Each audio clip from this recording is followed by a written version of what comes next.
Hey guys, welcome back to the channel. So in this video, I'm doing something that I've been asked about a lot, and that is, will this Evolution by Design Intake Heatshield work with an ETS intake? Now, I do have a similar one on Letitia's red Evo 10 there, but she has a sort of relocated blow-off valve. So since this has come out, I've been really recommending it. I made a video on my car, but I had a lot of people ask me, will it work with the ETS intake just as it comes? So to run it, you obviously will need the factory snorkel as well. Now, this is Jamie's car we're going to be trying it on. He's already tried to see if this snorkel will fit, but we've found that this section here, which normally clicks onto the factory blow-off valve piping, is in the way. So we're going to be dremeling it off, making it a little bit smaller in that section, and we should be able to get it to fit. So basically, that's where it needs to sit. So I'm thinking if we take all of this extra lip off, and maybe even a little bit down here, it doesn't matter if it has a little hole in it because it's still going to be guiding the air into here, and it should work. And then the question after that is, will the intake heat shield itself fit? So as you can see, it's currently got the ETS intake heat shield. I feel like it's probably not really the best design. It's keeping the hot air away for the most part, except for coming from the back in there, but it's not really letting a whole lot of cold air in. So if he was to have this set up, it's going to block all this air that's coming in from here with that heat shield, whereas we go the Evolution by Design one, it's going to let all the air go onto the filter. And when we did make the change from this style setup to the basically what we're trying to achieve today on Letitia's car, the intake temps did drop a fair amount, and we got rid of a few of sort of like idling issues on hot days with the aircon running. So yeah, that's going to be what we're aiming for today. So first thing I might do is just pull the pod filter and the intake heat shield off, the factory ones, and just see if, firstly, if the actual new intake heat shield is going to actually fit, because it does bolt down there, and you can see that factory bracket. So that might be what we'll do first. Then we'll get to trimming this and seeing if we can make it all work. So hopefully you guys enjoy. I'll have links to the Evolution by Design intake heat shield and to this OEM snorkel, both available through AK Racing. Those links will be in the description. So yeah, let's get into this. Okay guys, so we have removed this factory intake heat shield. So as you can see, not much to it. It just, like I said, blocks air coming in from the back here. There's nothing blocking the air coming up from the bottom, and with this car being an MR with the SST transmission, the transmission is literally right underneath that pod filter, so you get a lot of heat coming up. So this one will work a lot better, being the fact that it has all of this section blocking underneath the pod filter, and it's letting less air come in from the side, as you can see at angles, but is actually letting some cold air in. So yeah, we've removed this. It's just a couple of bolts. This is the bolt that held it down at the bottom, so we're going to reuse this there. So let's just see how this will fit. Now it is going to be tight because it needs to, those two holes there, there's two sort of spikes go through these two rubber grommets, and then that end hole is this one. So it kind of all needs to line up to be bolted down properly. And as you can see, it is going to be quite tight because that's kind of how it has to sit. So we can rest it against this blow-off valve and sort of have it leaning to the side. I don't see that being any problems. It's on there nice and tight. It's on it with quality rubber like joiners. So if that's a little bit bent, I don't see it causing any problems. So yeah, it's going to be close. It's basically around here that it has to sit. So a little bit of a bend, but I think that's fine. So I'll put the camera down. I'll need two hands to sort of get this, but I'll put this in. I'll make sure it does actually sit in there and it's not causing too much flex on this.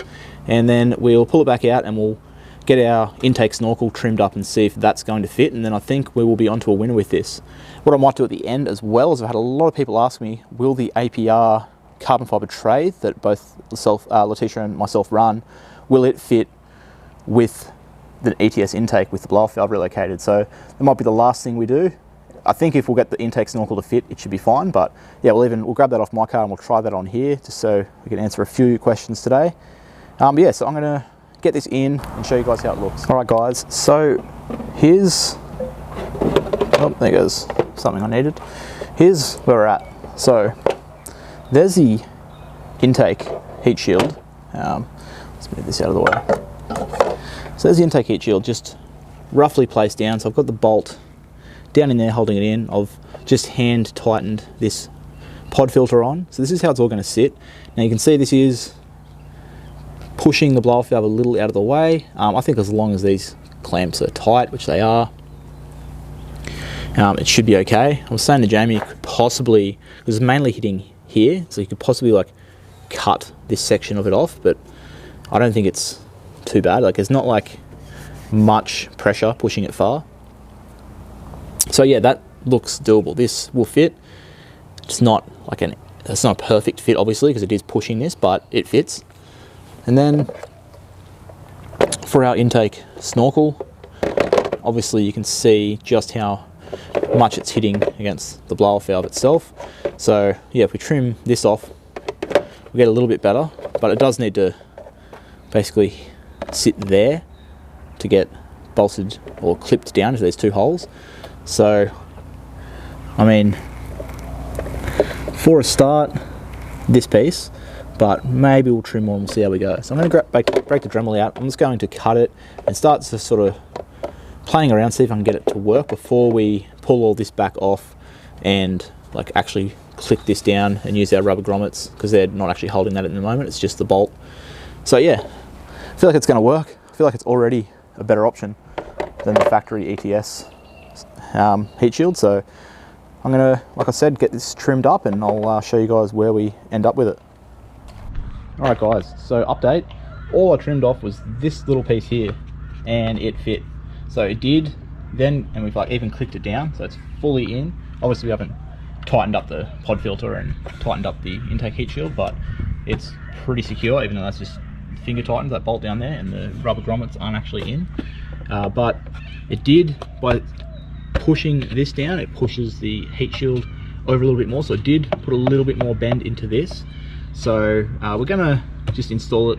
Jamie's gonna drive it around for a few weeks or whatever and see if any issues come up. I don't think it's gonna, this is quality piece here, it's not going to snap just from being a little bit bent. So I think it's a way better option, and we're just looking at it, it looks so much better than the other one did, plus will be a lot more functional.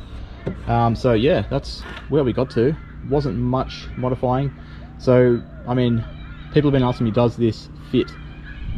Yes, but it's up to you whether you want to cut one of these and have your blow-off valve a little bit pushed to the side. I don't think it's any issue, and so I'd say yes, it fits, but it does, yeah, it doesn't just fit straight in. It's not just like boom, straight in, designed to work with it, but it will work.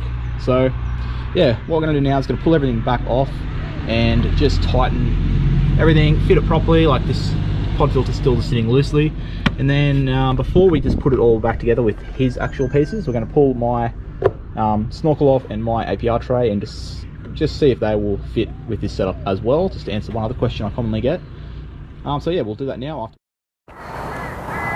Alright guys, so here is not the finished result, because this is sort of a little bonus that I said I'd try the APR tray. So this is actually my APR tray and my intake snorkel, but as you can see, this is a question that is asked a lot, and that I had originally when we first picked up Letitia's Evo with the ETS intake. Will our APR tray work? And obviously we already had it, so we could try it.